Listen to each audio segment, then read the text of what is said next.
one was X-Men. I really rarely get a chance to interview someone all the way through from their first feature film to success later, you know. And we talked about that on the first one too. Did we? Oh wow! I looked at the tapes before I left. Did you really? Yeah, and yeah, we were. You've aged, Hugh. You've really aged. I was 12. No, I looked, but yeah, no. One of the things that I noticed. We'll talk about the movie in a sec. But the last time we spoke, actually, not with the Ashley Judd movie. Swordfish. Swordfish, right? You were just. It was just at the point where you're being recognized on the street. Now that's gone. You were recognized now. It's. So things have changed once again. Well, it's weird because I've been away from America for about 6 months. So as soon as Swordfish was released, I was actually away. I was back at home in Australia, and I've been in England.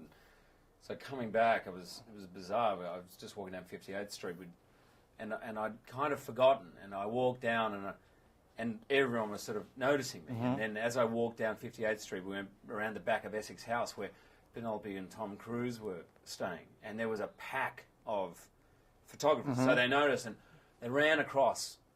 We'd got further down the street. We were down near FAO Schwartz, so there's hundreds of tourists.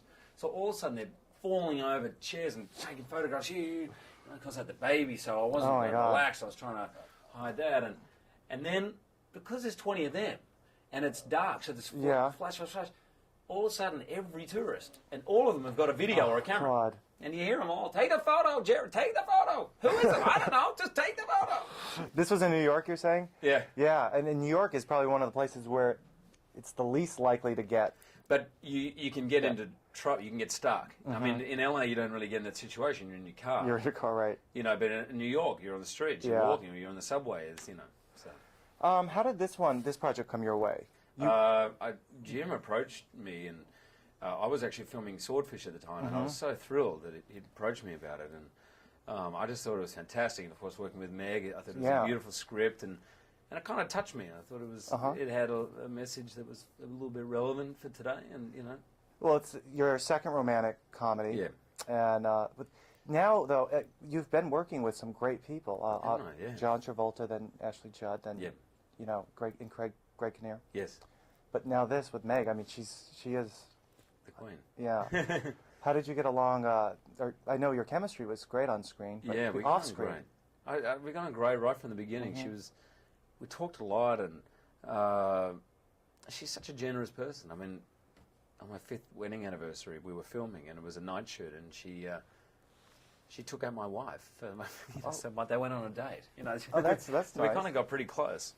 I did a little dancing and a couple of martinis, but it was so lovely to work with someone who's obviously not only a star, she's kind of, you know, I dare even say the word legend because it denotes that she's sort of been around a long time, but she's a superstar. She's one of the biggest film actresses. But one of the most down-to-earth people I've ever met. I turned up on set with a little tray of sushi that I bought from a supermarket, you know, eating. And she goes, "Oh, where'd you get the sushi?" And I said, "Oh, I just got my driver to whip up and get me some because there was no food where we were rehearsing. There was no shops or anything. Really? We were down at the studio, which is in the middle of nowhere."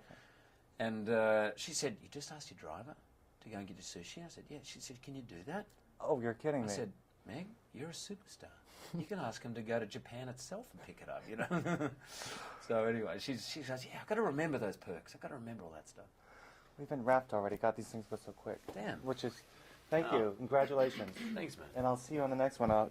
Maybe X-Men 2.